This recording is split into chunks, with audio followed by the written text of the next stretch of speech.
Alright, so now your free version of the plugin and the pro version of the plugin is installed and ready to be configured. First thing first, we will use SEOpress's quick installation and configuration wizard because it helps set up your WordPress website in the most easiest way possible. It's a quick rundown and it's a quick setup to help your website get started. So let's go to our dashboard and set it up. Once you are in your dashboard, if you already do not have the screen open for quick configuration, it is very easy to get there. Hover over your website's SEOpress plugin icon at the top and you go to configuration wizard. Once you're there, it'll automatically open the wizard. So here, let's walk through all the different steps. It says configure SEOpress with the best settings for your website. The following wizard will help you configure SEOpress and get you started quickly. Alright. So first thing first, it says, is your website a completely new website or is it a website that already had pre-existing SEO data and you would like to migrate it from another plugin? Now keep in mind, at any point of time, you would only want to have one SEO WordPress plugin. You do not want to have more than one SEO plugin, otherwise it will conflict with each other and your search engine optimization data, your website data might be conflicting or corrupt, right? So make sure you only have one SEO plugin at any given time. In this case, my website's already established, so I have no issues. I'm showing an example of a completely beginner website in this case.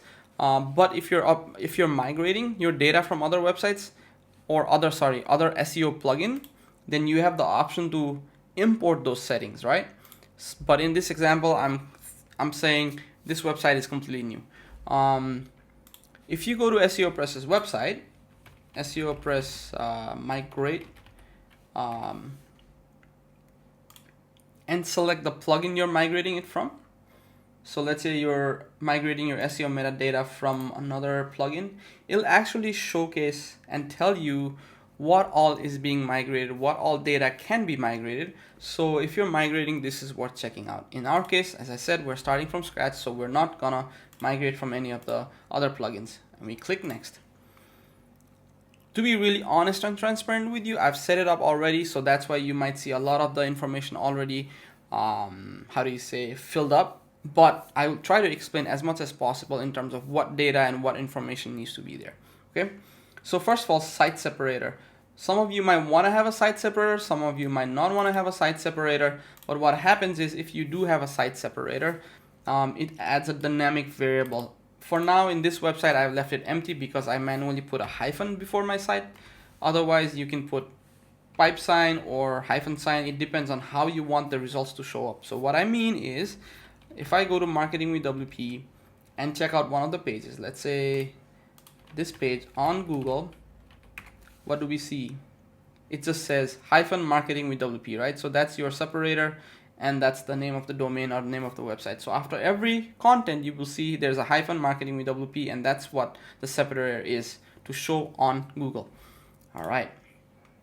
Moving on, the home site title, again, this is a dynamic variable. I left it as site title. This is actually coming from, from the WordPress general settings. So if you go to your website dashboard and then you go to your settings, where's my settings? Settings, general, right? If you go here and that's the site title, that's what it's getting over here. So home site title is gonna be the site title that's coming from here, okay, which is marketing with WP, and that's what you actually saw earlier in the search results as well, which is marketing with WP. It's coming from general settings, which SEOpress is pulling from here. All right, so there's an option if this is a company website, an organization website, or if this is a individual author person website, you do have the option to select it over here. For now, I have not enabled it in my website because this is more of a blog. It's not a person nor an organization for now.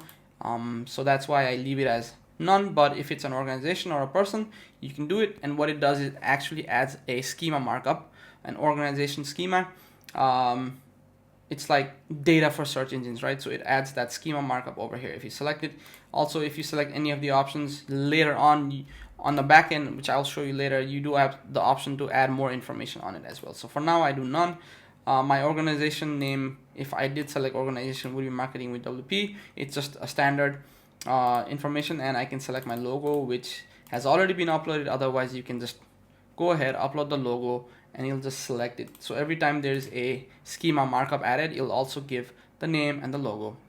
One thing to keep in mind always is whenever you enter name over here or site title, make sure it is consistent. As in, for Google, your name of the brand or the website, the address of the brand or the website, and the phone number. So an NAP, name, address, phone number, needs to be consistent throughout all digital assets. So make sure this is consistent and the same everywhere. Okay. So over here, you see even the Marketing with WP, there is marketing space with space WP, and ideally I would need to have the same over here because Google understands and recognizes that it's the same asset and it's the same entity throughout the web. All right, you click save and continue. Over here, you see it does ask for a separator. I've always used hyphen, so I will keep hyphen. All right, now it takes us to our social account. What is this used for? Why do you want to put your social account over here? It's a very good question. I will show you a live example of how it matters. Okay, so for search engines, earlier I mentioned about name, address, phone number, right? That's one way for search engines to know that wherever something about your company brand is mentioned, that it connects the dots and says, oh, hey, in Facebook page of this brand, this is the content they have. In website, this is the content they have. But you know, if Google can aggregate all that information and show in one panel called Knowledge Panel, then your brand has a stronger presence. So let's search for Marketing with WP. The way I've entered Marketing with WP, we have our Google My Business listing with the same spelling, with everything. There is no Facebook pages shown over here because the activity is not high, right? It's a relatively newer website. That's why you don't see anything. Also, we don't have a lot of social media presence. That's why, although I have put in all the information here, it's not showing yet. However, for another brand that is relatively pretty strong online, and we have a lot of online activities and campaigns, this is the place where I work, you will see that we have this knowledge panel with everything knowledge graph. That's these connected. So what I'm telling Google is, hey Google, these are also our assets for the same website.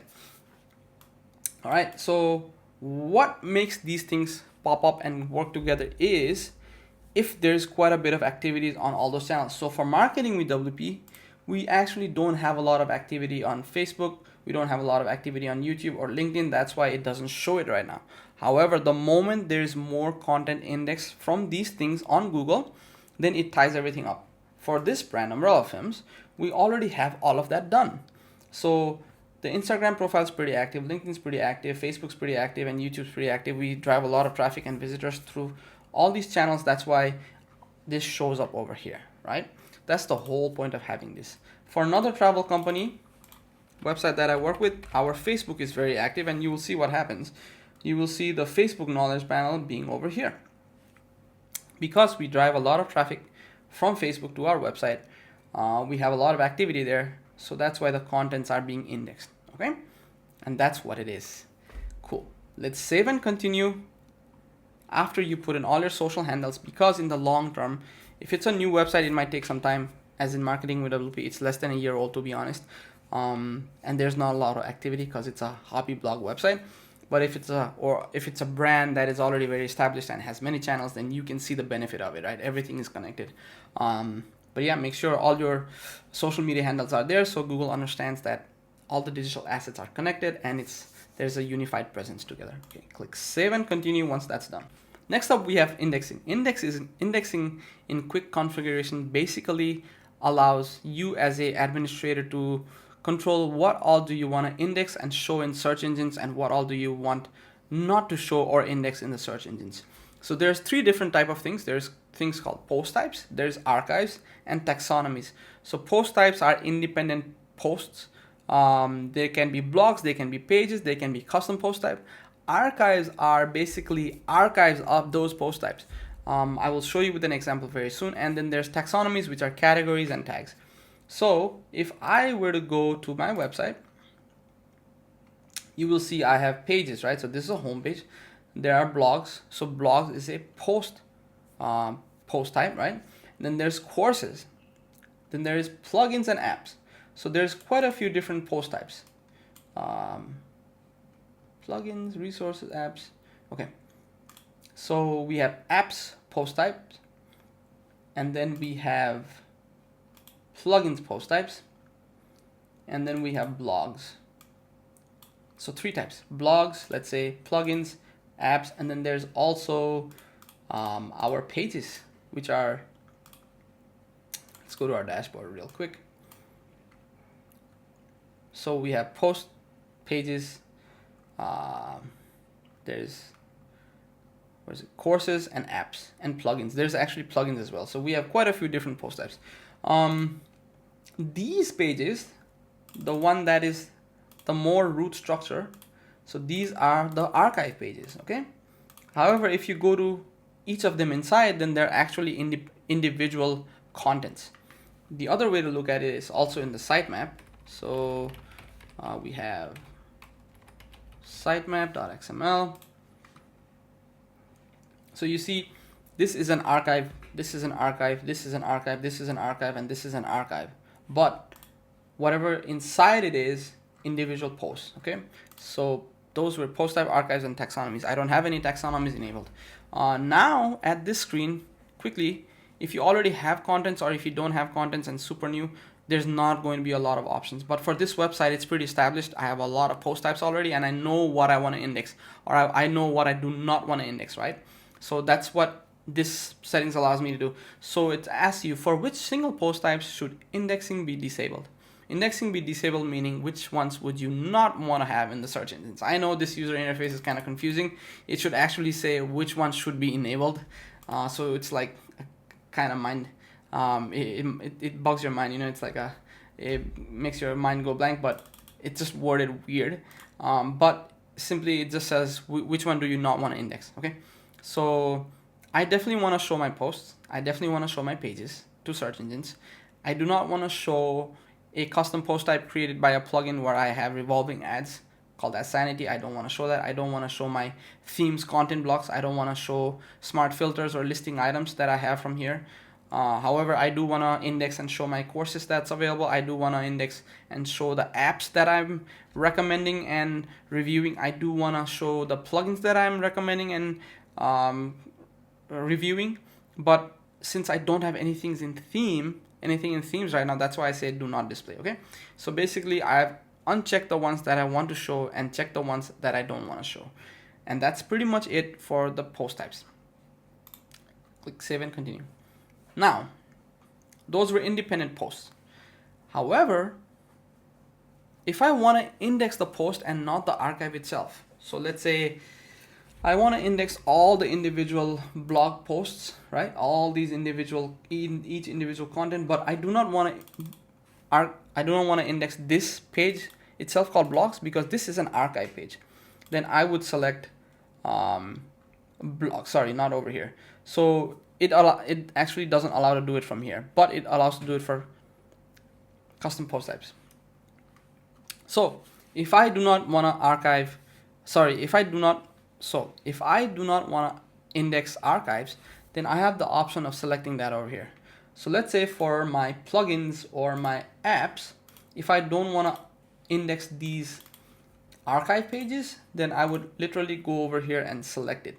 But in my case, I do want to show it on Google, right? So what I mean is, if I search for this in Google, plugins, that page is right here, it indexed. And it's super important because sometimes if you search for best WordPress plugins, the archives and the category pages work like that, right? So best WordPress plugins 2022, I believe that was the page. There's a lot of ads. I do not show up here because my website is not that strong in this, right? But if someone's doing a branded search, most probably it's gonna come here. So it says best WordPress plugins in 2022. Look how strong WP Beginner is. Just a side note. they show up for everything. Okay, so that's my archive page being indexed and shown on Google. So you can select that over here. There might be a reason why you want to index something. There might be a reason why you don't want to index something. Again, it depends on what you want to show or not, right? In my case, I do want to index the archive page. That's what I've shown it.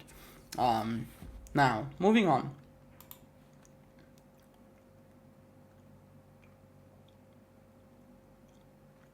Taxonomies. Okay, so these are categories and tags. Some websites need to index categories and tags. Some websites don't. The reason I personally do not index categories and tags is because I do not see indexing categories and tags as important as indexing my individual pages, right? So keep in mind what happens in search engine is when your website is new, relatively new, like this website is relatively new, there is a lot of options for you as a web administrator, as in there's a lot of choices you need to make. What is the most important content for your website, right? And with a young website, Google has this thing called crawl budget. So it's not gonna go through all the contents on your website all the time. You need to make sure you've allocated proper resources in terms of telling Google, hey Google, this is the most important content I would like to send traffic to. That's why I'm not indexing categories, tags, and other taxonomies, because I want Google to focus more on indexing my post types, right? So that's why I check these and say do not index. That's why they're disabled from Google. We click save and continue. All right, it says advanced. We're nearly done, you know. Final step before being ready to rank on search engines. Do not display author archives in search engines. Yes, again, I do not want to display author archives because it's taking my crawl budget away, and that's why I do not want to show it. Redirect attachment pages to their file URL. I actually want to take the people who click on an image on my website to the content page rather than the actual image. It makes no sense to show the actual image, right? So whenever, let's say someone wants to click on this image from outside, I as an administrator can click and do this, but if someone were to see this image in Google and click on it, it'll actually take them to the content page. So let's say we do Abby sale review marketing with WP. Okay, let's see what happens. You're gonna see images, and then if I click on this image, it should technically send me to the content, which is this, correct, right? I don't want people to go to here. I don't want to do that. So that's why automatically if someone clicks on this, it goes to the content instead of the image, because I want people to read the content rather than just look at the image. That's why it says a redirect attachment page to file URL has been disabled. I want them to go to the content rather than the image file. Okay, cool. Remove category, remove product category. I don't want to mess with this. This is default WordPress setup. Removing this might look kind of beautiful in your permalink, but I have a feeling it's gonna cause long-term problem in terms of making sure the permalink structure stays correct or not, you know. And I don't have products, I don't have WooCommerce, so that's why I don't worry about it.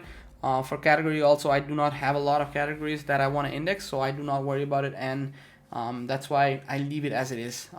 But it's your call. Okay, if you want to remove category, permalink, category from the permalinks or not. But for me, I leave it as it is. Save and continue. Now it's going to take you to Universal SEO Meta Box. This is helpful if you use, Gutenberg or any other new page builders. I will actually explain this in more detail later in the video. So for now, you can save and continue, skip it. I said no, I prefer to use the good old SEO Meta Box, and I did not enable it. So for now, I'll leave it as it is and save continue. The next step is going to be them upselling on SEO Insights. So SEO Press has a free plugin, it has a pro plugin, and then there's another add-on called Insights. The Insights actually helps you with checking rankings, checking your keyword position, as well as backlinks. For this specific task, I do not want to do it on WordPress installation because it might bloat the website. Since I might be dealing with a lot of data from my experience, that is, so I do not enable this. It's fine if you have it and you use it. Again, the course does not cover SEOPress Insights, but in my view, I use an external tool because it doesn't put load on the server for the website. So yeah, well, we don't have it, so I'm not going to use it. That's why I'm not going to click SEOPress. Instead, skip this step, right? So as of right now, I think your website's pretty much set up, quickly configured. Now we're actually going to look at all the settings in details and see what all you can do, what all you can control to make sure your content and your site is ranking properly or not.